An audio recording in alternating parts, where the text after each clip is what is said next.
ಎಲ್ಲರಿಗೂ ನಮಸ್ಕಾರಗಳು. ಮೊದಲಿಗೆ ಗೆಣಸು ಅಥವಾ ಬಾಳೆಕಾಯಿಯನ್ನು ಚೆನ್ನಾಗಿ ಉಪ್ಪು ಮಿಶ್ರಿತ ಅರಿಶಿಣದ ನೀರಿನಲ್ಲಿ ತೊಳೆದು ಸಿಪ್ಪೆಯನ್ನು ತೆಗೆದಿಟ್ಟುಕೊಳ್ಳಿ. ನಂತರ ದೃಶ್ಯದಲ್ಲಿ ತೋರಿಸಿರುವ ರೊಟ್ಟಿ ಕತ್ತರಿಸಿಕೊಳ್ಳಿ.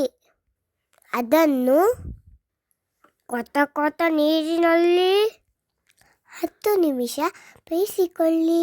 ಈಗ ಬಟ್ಟಲಿಗೆ 2 ಚಮಚ ಕಾರ್ನ್ ಹಿಟ್ಟು, 1 ಚಮಚ ಮೈದಾ ಹಿಟ್ಟು, 1 ಚಮಚ ಅಕ್ಕಿ ಹಿಟ್ಟು, ಉಪ್ಪು ರುಚಿಗೆ, ಚಿಟಿಕೆ ಇಂಗು, 1/4 ಚಮಚ ಅರಿಶಿಣ ಪುಡಿ, 1 ಚಮಚ ಜೀರಿಗೆ, 1 ಚಮಚ ಓಂಕಾಳು, ಚಿಟಿಕೆ ಸೋಡಾ, ಕೆಲವು ಮೆಣಸಿನಕಾಳು, 1 ಮಧ್ಯದ ಗಾತ್ರದ ಬೆಳ್ಳುಳ್ಳಿ, ಅರ್ಧ ಇಂಚು ಶುಂಠಿ ಚೆನ್ನಾಗಿ ನುರಿದು ಹಾಕಿಕೊಳ್ಳಿ.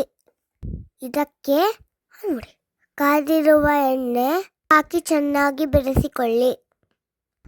ಈಗ ಖಾರದ ಪುಡಿಯನ್ನು ಸೇರಿಸಿ ಕಲಸಿಕೊಳ್ಳಿ.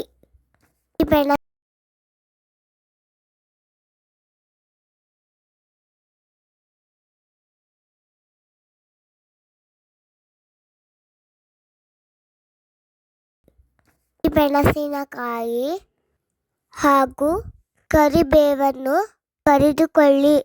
ತದನಂತರ ಬೆರೆಸಿರುವ ಹಿಟ್ಟಿನ ಮಿಶ್ರಣಕ್ಕೆ ಬೆಂದಿರುವ ಗೆಣಸನ್ನು ಹಾಕಿ ಕಲಸಿಕೊಳ್ಳಿ.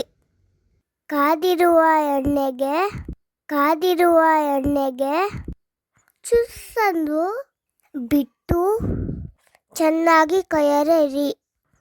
ತದನಂತರ ಅಲಂಕರಿಸಿರುವ ತಟ್ಟೆಗೆ ಹಾಕಿ ತಿಂದು ತೆಗಿ.